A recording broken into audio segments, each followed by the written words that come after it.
ಇವತ್ತು ಹಿರಣ್ಮಯಿಗೆ ಒಂದು ಗತಿ ಕಾಣಿಸ್ಲೇಬೇಕು. ಕನಸು ಮನಸ್ಸಲ್ಲಿ ಅವಳೇ ಕಾಡ್ತಾಳಲ್ಲ ನನ್ನನ್ನು. ನಾನು ಯಾವತ್ತೂ ಇಷ್ಟು ಗೊಂದಲವಾಗಿರಲಿಲ್ಲ. ಹಿಮಾಲಯದಲ್ಲಿ ಕಾಶಿಯಲ್ಲಿ ಎಂತೆಂಥ ಘೋರ ತಪಸ್ಸನ್ನು ಮಾಡಿ ಎಷ್ಟೋ ದೇವತೆಗಳನ್ನ ಹೋಲಿಸ್ಕೊಂಡಿದ್ದೀನಿ.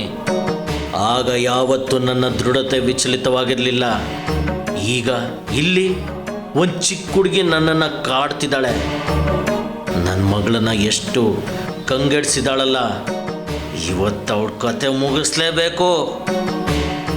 ನನ್ನ ಮಂತ್ರ ಶಕ್ತಿ ಏನು ಅಂತ ಅವಳಿಗೆ ತೋರಿಸ್ತೀನಿ. ಅದು ಯಾವ ಅಮ್ಮನವ್ರು ಕಾಪಾಡ್ತಾರೋ ಅವಳನ್ನ ನಾನು ನೋಡ್ತೀನಿ.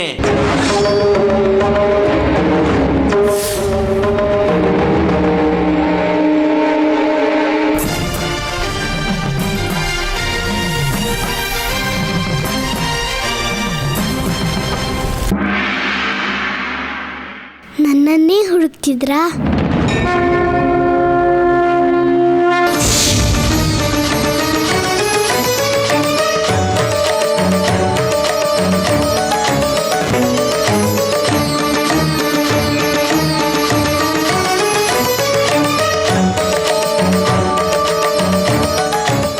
ನೀನು ಇಲ್ಲಿ?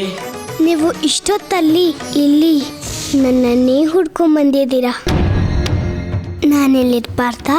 ಇವಳು ಸಾಮಾನ್ಯದವಳಲ್ವಲ್ಲ, ದೇವ್ರ ಮಗಳು. ಹಾಗೆ ಚಮತ್ಕಾರವಾಗಿ ಮಾತಾಡೋದನ್ನು ಕಲ್ತಿರ್ತಾಳೆ. ಅರ್ಥ ಆಯ್ತು ಬಿಡಿ, ನಿಮ್ಮ ಮನಸ್ಸಲ್ಲಿ ಏನಿದೆ ಅಂತ.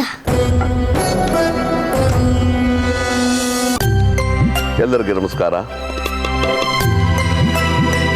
ಇದು ಬಾಲಾಂಬಿಕೆ ಆಗುವಂಥ ಮಕ್ಕಳಿಗೆ ಅಂತಿಮ ಸ್ಪರ್ಧೆ, ಕಠಿಣ ಸ್ಪರ್ಧೆ.